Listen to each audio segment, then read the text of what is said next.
Kecelakaan antara odong-odong dengan kereta api yang terjadi di perlintasan kereta tanpa palang pintu di Desa Silebu, Kabupaten Serang, Banten pada Selasa siang. Ya, ini warga dengan kejadian ini berharap pemerintah daerah setempat bisa memasang palang di perlintasan tersebut guna mencegah terjadinya kecelakaan.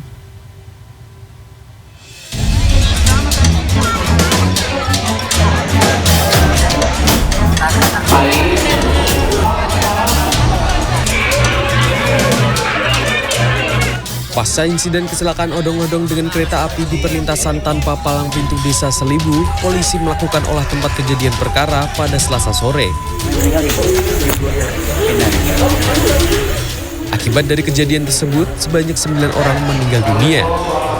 Sementara 8 orang menderita luka berat dan 10 luka ringan, 10 menjalani perawatan di Rumah Sakit Hermina Serang.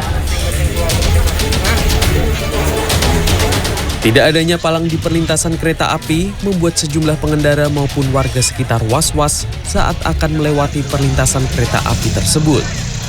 Warga berharap pemerintah terkait segera membangun palang di perlintasan kereta api agar warga sekitar dan pengguna jalan aman saat melintasi jalan tersebut.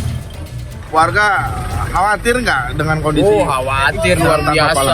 Setiap ada kereta datang tuh biasanya tukang bakso yang teriak awas kereta gitu. Kalau nggak warga ini sekitar. Pak, kalau malam di sini penerangan gimana lampu? Kurang bagus, cuma ada 2 titik.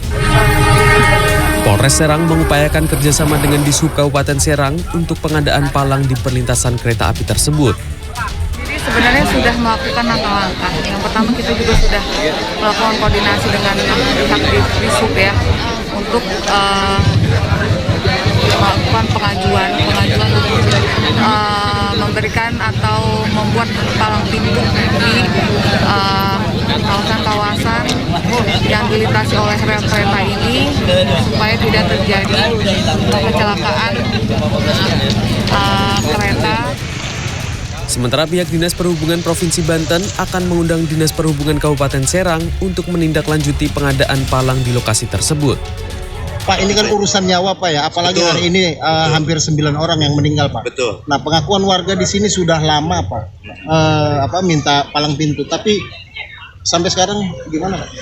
Ya mungkin dari pihak warga atau kepala desa sudah mengajukan, tapi mungkin dari pihak yang diajukan, misalkan ke Dishub Kabupaten atau misalkan ke pemerintah setempat, mungkin lagi ada koordinasi, tidak bisa sekonyong-konyong kan. Koordinasinya kok lama Pak ya? Ya itu tergantung kabupaten kota sendiri.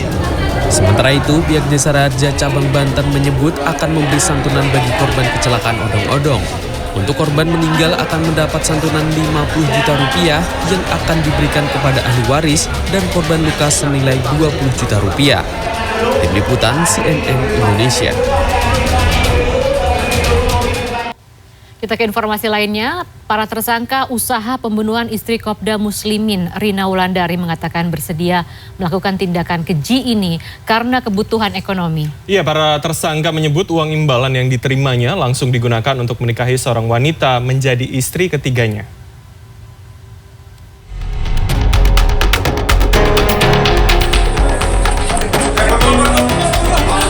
Aksi penembakan yang direncanakan Kopda Muslimin terhadap istrinya Rina Wulandari melibatkan komplotan pembunuh bayaran sipil.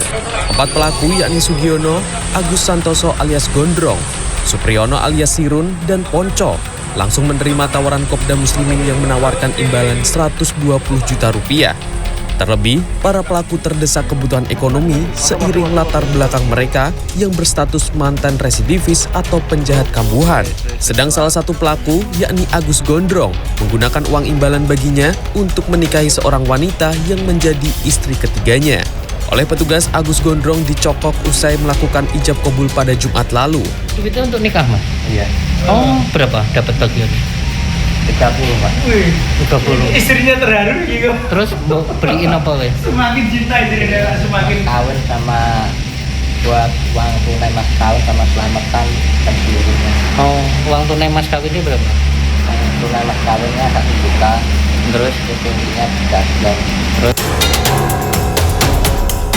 keterlibatan oknum TNI dalam perencanaan pembunuhan kasus ini membuat Kepala Staf TNI Angkatan Darat Jenderal Dudung Abdurrahman meradang. Dudung pun meminta jajarannya membantu Polri mengejar Kopda Muslimin yang diduga sudah berada di luar Jawa Tengah. Segera untuk dilakukan pencarian secara cepat dan kita transparan bagi anggota yang misalnya betul melanggar akan dihukum. Tentunya ini dengan seberat-beratnya. Terima kasih. Seperti diketahui, Kopda Muslimin merencanakan pembunuhan terhadap istrinya yang sudah berulang kali dengan berbagai cara. Dari yang mencoba meracuni, menyantet, hingga percobaan pencurian di rumahnya. Namun ketiga cara tersebut gagal dilakukan oleh tersangka Babi dan Agus Gondrong. Damar Sinuko, Semarang.